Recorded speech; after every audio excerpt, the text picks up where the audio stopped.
Boa noite. No domingo passado, nós recordamos o que aconteceu na semana da Páscoa de aproximadamente 2000 anos atrás, quando Jesus morreu e ressuscitou. Perto de outros fatos históricos daquela época, há muito registro documentado desse acontecimento. A Bíblia não é a única fonte de informação que temos sobre Jesus. Não foi por menos que Lucas Fonseca nos lembrou que estar informado sobre estes acontecimentos não é suficiente para que nosso relacionamento com Deus esteja restaurado. Jesus foi claro em dizer, em diversas ocasiões, que existe uma necessidade de se crer. E o alvo disso é a pessoa e a obra de Cristo. Enquanto a graça de Deus é a causa da possibilidade do nosso relacionamento restaurado com Deus, a fé é o meio. É por causa da graça, por meio da fé, que somos salvos. E quando somos salvos, nós nos tornamos uma nova criatura, como disse o apóstolo Paulo. Veja, 1 Coríntios 5, versículo 17. Todo aquele que está em Cristo se tornou nova criação. A velha vida acabou e uma nova vida teve início. Nessa nova vida, precisamos nos dedicar em sermos santos como o Senhor Jesus é santo, perfeito como o Pai é perfeito. E se quisermos ser assim, é fundamental nos atentarmos ao que Marcos tem destacado em seu Evangelho desde o capítulo 9, versículo 14. O discípulo de Cristo precisa ser humilde. O discípulo precisa crer e depender de Cristo para realizar a vontade de Deus. Ele precisa servir, precisa ser o último, se é que quer ser o primeiro. Ele precisa servir os mais rejeitados e ignorados pela sociedade. Ele precisa ser acolhedor e reconhecedor daqueles que trabalham pela mesma causa. Ele precisa viver em paz, especialmente com seu cônjuge. Hoje, nós veremos um pequeno trecho de Marcos que também destaca a necessidade dos discípulos de Cristo serem humildes. Vale relembrar que o propósito de Marcos ao escrever seu livro é apresentar a verdadeira identidade do servo de Deus, de Jesus Cristo, ao mesmo tempo que ele apresentava as características do discipulado. Mostrou traços inegociáveis do discípulo. Humildade é, sem dúvida, uma dessas marcas inegociáveis. Jesus quer transformar pescadores de peixes em pescadores de gente. E para isso, seus discípulos precisam ter uma cosmovisão divina, e em especial aqui, da humildade. Vamos orar por isso. Senhor, muito obrigado pela oportunidade de estarmos juntos, ainda que virtualmente. Obrigado, Pai, pela tecnologia que nos permite fazer isso. Ter uma mensagem, ter irmãos e irmãs assistindo ao mesmo tempo. Muito obrigado, Pai, por algum sentido de comunhão que temos aqui. Queremos te pedir, Pai, para que nos ajude a entender a tua perspectiva, a tua vontade, a tua cosmovisão sobre o mundo, sobre todos. Nos ajude, Pai, a perceber nesse trecho a humildade que precisamos ter para sermos mais como Jesus Cristo, nosso Salvador. Eu oro assim, em nome de Jesus. Amém.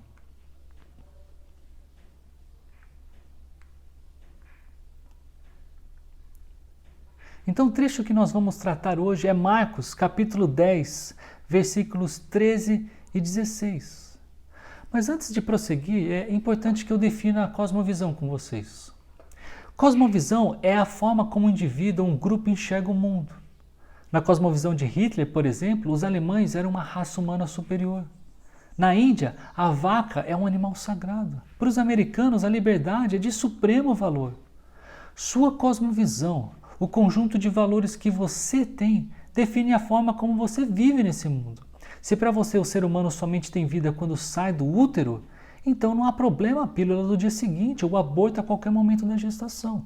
Na minha cosmovisão, a vida começa na primeira multiplicação celular da célula ovo. Portanto, uma pílula do dia seguinte ela é abortiva e independente da fase de gestação, o que é dentro do útero é uma vida e não é qualquer vida. Ali tem dignidade de um ser humano. Para o mundo em que vivemos hoje, um casamento não é definido somente pela união de um homem e uma mulher. O casamento pode ser entre pessoas do mesmo gênero e até mesmo pessoas de gêneros indefinidos. A cosmovisão bíblica sobre isso é clara. Nós até vimos isso na semana retrasada, quando Jesus relembrou os fariseus do texto de Gênesis. Casamento é algo que acontece entre um homem e uma mulher. Perceba no primeiro versículo do nosso texto, que vamos estudar agora, que os discípulos ainda tinham uma cosmovisão que já havia sido rejeitada por Jesus. No versículo 13, se eu conseguir fazer o meu... Agora sim. Marcos 10, 13. Certo dia, trouxeram crianças para que Jesus pusesse as mãos sobre elas, mas os discípulos repreendiam aqueles que as traziam. Marcos não nos diz quem foram as pessoas que trouxeram as crianças. Isso é bem típico dele. Não gosta de dar detalhes do contexto para destacar a palavra e os feitos de Jesus. Mas Marcos também não nos informa por qual razão os discípulos barraram as crianças. E nós sabemos que eles fizeram isso por causa do próximo versículo. Mas a ação deles revelava que ainda mantinham uma cosmovisão mundana, oposta à cosmovisão divina, a do nosso Senhor Jesus Cristo. Porque a ação deles foi semelhante, para não dizer igual, de quando proibiram o exorcista que não fazia parte do grupo dos 12 em Marcos 9:38. Naquela ocasião, aliás, gente, na ferramenta que nós temos aqui na nossa plataforma, você pode consultar a Bíblia. Numa abazinha, se você está no celular, provavelmente embaixo, se você está no seu computador, no canto superior tem uma aba de Bíblia. Acompanhe com a gente. Em Marcos 9:38 você vê essa história. E naquela ocasião, eles foram elitistas e exclusivistas. Quem esse camarada pensa que é para expulsar demônios? Essa é uma tarefa que foi dada a nós, os apóstolos de Jesus. Mas Jesus foi bem claro quando disse: não o proíbam. Ninguém que faça milagres em meu nome falará mal de mim a seguir. Quem não é contra nós é a favor de nós. Os discípulos de Jesus ainda precisavam ajustar seus valores. Bem, talvez eles somente quisessem que Jesus não fosse perturbado enquanto descansava. Pode ser. Mas me diga uma coisa.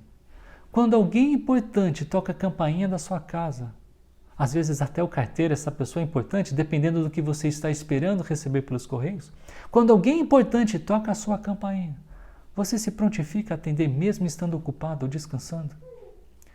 Se os discípulos soubessem o valor ou o significado que aquelas crianças tinham e têm, eles não teriam repreendido as pessoas que as trouxeram. Se eles tivessem a cosmovisão de Deus, eles não teriam barrado as crianças de serem tocadas por Jesus. Aliás, tocar nas crianças aqui, ou como diz a versão do nosso slide, a nova versão transformadora, pôr as mãos, era proferir bênção. Era comum naquela época e cultura os pais levarem seus filhos para serem abençoados por rabis, os professores, e as pessoas mais velhas da sinagoga. Quanto mais eu estudo e conheço a Bíblia, mais eu ganho a percepção do valor que Deus tem sobre qualquer coisa. Por exemplo, o que eu conheço sobre a Bíblia me impede de pensar que basta colocar as nossas crianças em frente a uma TV com galinha pintadinha, mundo bita e 3 palavrinhas para elas aprenderem sobre Deus na igreja. Aliás, uma das razões da nossa mudança de lugar de encontro aos domingos, da Vila Nobre para o bairro Clériston Andrade, foi justamente pensando em melhorar as nossas condições de ensino para as crianças. Nessa época de pandemia, quando não podemos estar presencialmente juntos, eu louvo a Deus por ver os esforços dos nossos professores de crianças. Eles dedicam tempo para estudar, preparar a sua aula e nesse momento da nossa história eles fazem muito uso da sua criatividade e da tecnologia para se encontrarem pelo menos uma vez por semana para ensinar a palavra de Deus. Todos vocês, irmãos e irmãs, que colaboram nesse tão nobre ministério, meu muito obrigado. E eu não tenho dúvida que os seus esforços representam o valor que as crianças têm para vocês no reino de Deus. E todos nós devemos pensar assim, todos nós devemos ter isso em alto valor, em autoestima, porque a Bíblia nos ensina isso. Veja, Marcos 10, 14, ao ver isso, Jesus ficou indignado. Isso o quê? Eles barraram as pessoas que estavam trazendo aquelas crianças. Ao ver isso, Jesus ficou indignado com os discípulos e disse: deixem que as crianças venham a mim, não as impeçam, pois o reino de Deus pertence aos que são como elas. Entendam aqui que esse Jesus ficou indignado é uma expressão muito forte na língua original do texto. Jesus ficou muito bravo. No português palafonsino, Jesus ficou arretado.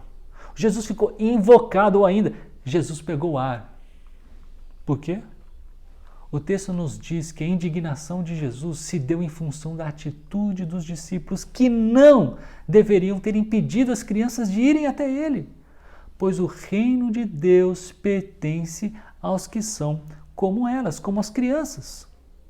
Eu quero chamar a atenção de vocês aqui para algumas considerações.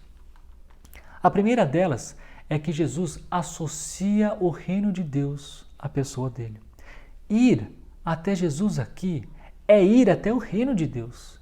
É neste reino, por meio do rei deste reino, Jesus, é que encontramos descanso e alívio. O jugo que Jesus oferece é leve e o ensino dele é o que nossas almas precisam para descansar.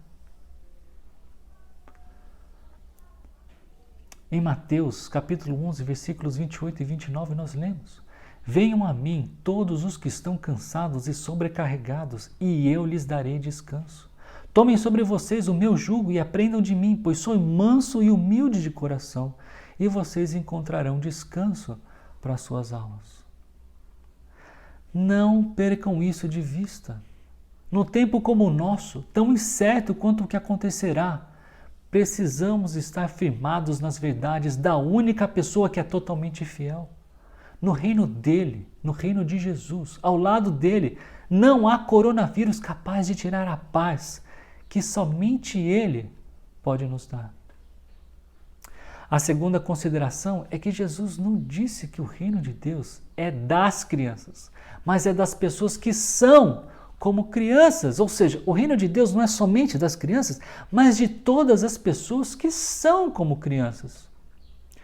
Numa primeira leitura, ao ler como crianças, eu me pergunto se há alguma virtude inerente da criança que eu deva imitar, que nós devemos ter. O que eu mais escuto é que devemos ser inocentes como as crianças são. Bem, elas não são inocentes. Elas também pecam. Minha filha mais nova tem 9 meses e Karen e eu já temos percebido os olhares que ela faz e que revelam alguma compreensão do que é certo e do que é errado, de que ela tem do que é certo e do que é errado, ou do que ela pode fazer ou não pode fazer. Será então que é ingenuidade, fraqueza física, vulnerabilidade, dependência? O que é que uma criança tem que eu preciso ter para que o reino de Deus também pertença a mim? Talvez o próximo versículo nos traga alguma luz aqui. Versículo 15. Eu lhes digo a verdade, quem não receber o reino de Deus como uma criança, de modo algum entrará nele. Ter convicções sobre os ensinos da Bíblia toma tempo. E parte do meu estudo, tanto para aprender como para ensinar, é ler o que pessoas já escreveram sobre os versículos que eu considero num sermão. Aqui, entender esse significado ou o significado de como uma criança é fundamental para todos nós. Eu quero mostrar para vocês algumas opiniões sobre isso. Eu vou citar alguns nomes e possivelmente eles não vão fazer nenhuma diferença para você, mas o ponto principal é o que foi dito por eles. Olha só, o teólogo William Lane, ele acredita que impotência, pequenez e desamparo são características que as crianças têm e os adultos precisam ter a fim de ser como uma criança. James Brooke, ele acredita que dependência é a palavra-chave dessa passagem. John Grasmick, ele sugeriu que a atitude a ser imitada aqui é a confiança da criança. Warren Wiersbe, ele disse que nós entramos no reino de Deus pela fé, mostrando impotência, inabilidade de nos salvar e dependência total da misericórdia e graça de Deus. Ou seja, ser como criança para ele é imitar a impotência de uma criança, imitar a inabilidade de se salvar de uma criança e a dependência que ela tem de Deus. Como Wiersbe, a Finn Perkins, ele acredita que dependência é o ponto central aqui. Para Matthew Henry, nós devemos ser inquisitivos, querendo a todo tempo aprender, curiosos como as crianças são. Para Spence Jones, nós precisamos desistir de nossas ambições pessoais e desafios mundanos. Crianças, segundo ele, nessa lógica, ou seguindo essa lógica, não possuem ambições pessoais e nem desafios mundanos. Para A.T. Robinson, nós precisamos obedecer sem reclamar. Isso seria o significado de como uma criança para ele. Morna Hooker acredita que como uma criança aqui significa não ter base para qualquer tipo de reivindicação, mas estar contente em receber o reino como um presente. Ross McLaren também pensa assim. E Sproul, que eu já citei para vocês algumas vezes, na última vez que eu falei com vocês, falei diversas vezes o nome dele, acreditava que a questão aqui era uma fé simples. Que adultos precisam ter uma fé simples como as crianças têm. Outros teólogos, como James Edwards, acreditam que a questão aqui não tem a ver com alguma qualidade que as crianças tenham ou que têm. Pelo contrário, a questão tem a ver com aquilo que as crianças não têm. Elas não têm poder, não têm sofisticação, elas não têm o que oferecer. Rawlinson, ele disse que o ponto de comparação não tem a ver com inocência e nem humildade, mas sim com a receptividade e contentamento de uma criança em ser cuidada por alguém. Eu concordo em parte com ele. Também acho que inocência não é a questão, e eu já comentei isso com vocês. Mas eu creio que humildade é sim um ponto do texto.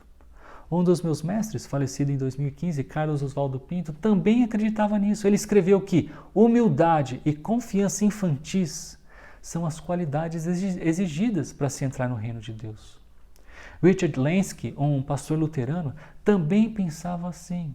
Nas palavras dele, é a humildade despretensiosa e a confiança inquestionável da criança que a torna o padrão para todos os adultos. Mas eu também gosto de pensar como Richard Francis, que essa história ela serve para nos mostrar que os discípulos de Jesus ainda não tinham aprendido a receber o reino de Deus como uma criança. Como David Garland comentou, ser como criança é exatamente não ser como os discípulos têm se mostrado. Então, de que forma eu preciso ser como uma criança? Responder essa pergunta com precisão é importante, porque se eu não receber o reino de Deus como uma criança, veja o texto, de modo algum, maneira bem enfática, de modo algum, eu entro nele. Eu creio que a humildade é a palavra-chave aqui, porque é o tema que Marcos tem trabalhado, tem tratado desde o capítulo 9, versículo 14. É também o que ele irá tratar no próximo trecho, na história do jovem rico, que nós veremos na próxima semana.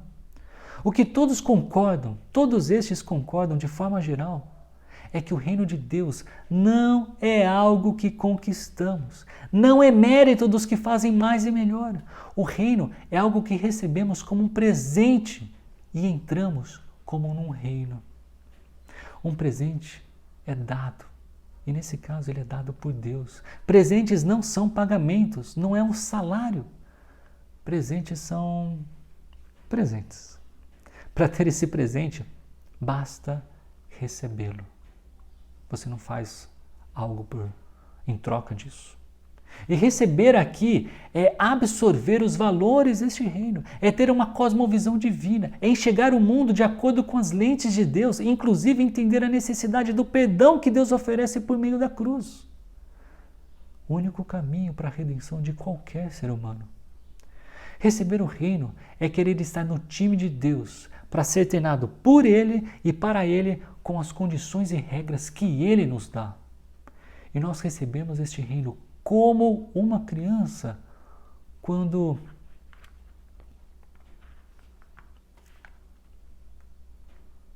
dependemos de Deus. servimos a todos.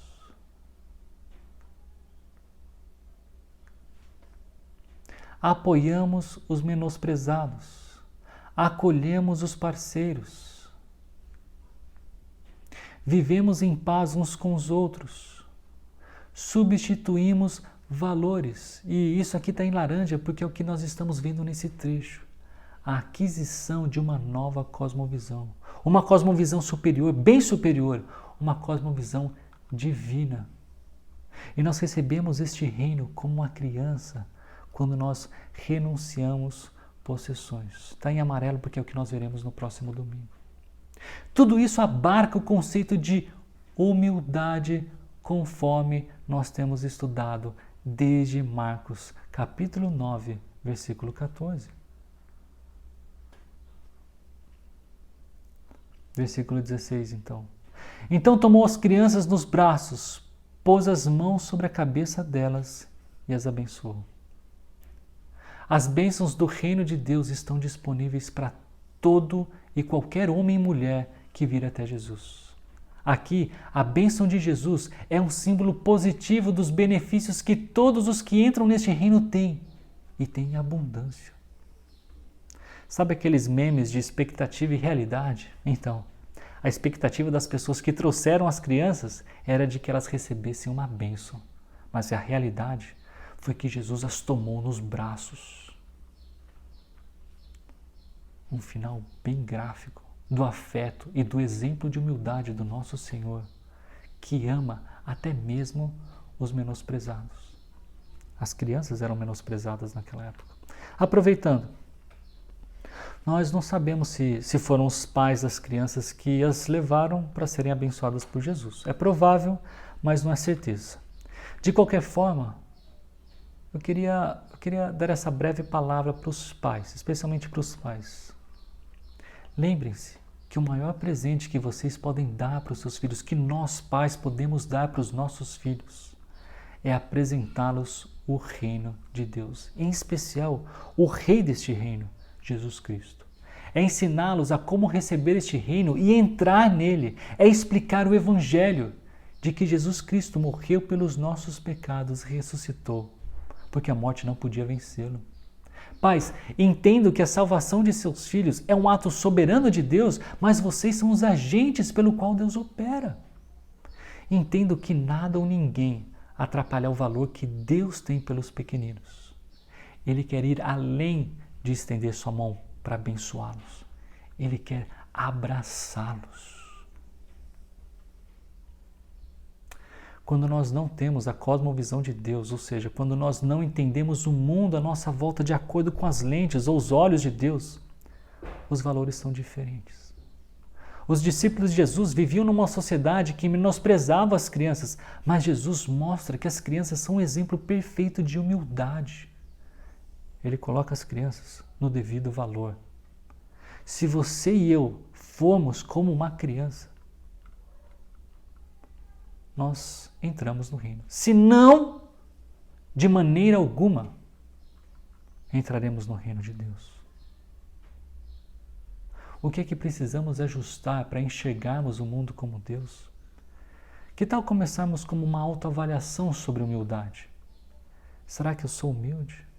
E lembrando aqui que o texto nos ensina que essa humildade contempla, ou a informação que nós devemos ter contempla quem Jesus era e o que ele fez. E no caso dos discípulos, o que ele faria, sendo ele o Messias, pela humanidade, pelos próprios discípulos. Será que eu sou humilde? Será que você é humilde? Pergunte-se. Eu dependo de Deus? Eu sirvo a todos? Eu apoio os menosprezados? Eu acolho os parceiros? Eu vivo em paz com os outros? Eu reconheço serem os meus valores inferiores aos de Deus? Eu renuncio aos meus pertences? Essas perguntas são tudo que a gente estudou desde Marcos capítulo 9, versículo 14, que define para a gente o que é humildade na cosmovisão de Deus. Sem humildade, nós não desfrutaremos da abundante graça de Deus. Nós perderemos a bênção dele. Olhe bem para essa lista. Que tal você começar orando a Deus pelo item mais difícil para você? Vários deles são difíceis para mim. E até por isso que eu concluo orando junto com vocês. Senhor, muito obrigado. Obrigado por podermos abrir a Tua palavra e perceber as lacunas que tem os nossos corações. Pai, nos ajude a sermos mais como Jesus, que foi modelo, exemplo de humildade para nós e que ensinou seus discípulos a serem como Ele era. Também nos ensine. Continue nos disciplinando, continue nos ensinando, continue nos colocando, Pai, com desafios, com oportunidades que nos ajudam a olhar para nós mesmos e percebermos aquilo que falta. E olhar então para o Senhor Jesus e pedir, me ajude porque eu somente conseguirei no poder do Espírito que me ajuda a ser mais como o meu Salvador. Pai, queremos ser humildes e queremos trabalhar em prol do Teu reino, desfrutar da alegria que somente tem aqueles que estão ao Teu redor, bem pertinho do Senhor. Nos ajude a sermos como crianças. Eu oro assim, em nome de Jesus. Amém. Tenham todos uma boa noite.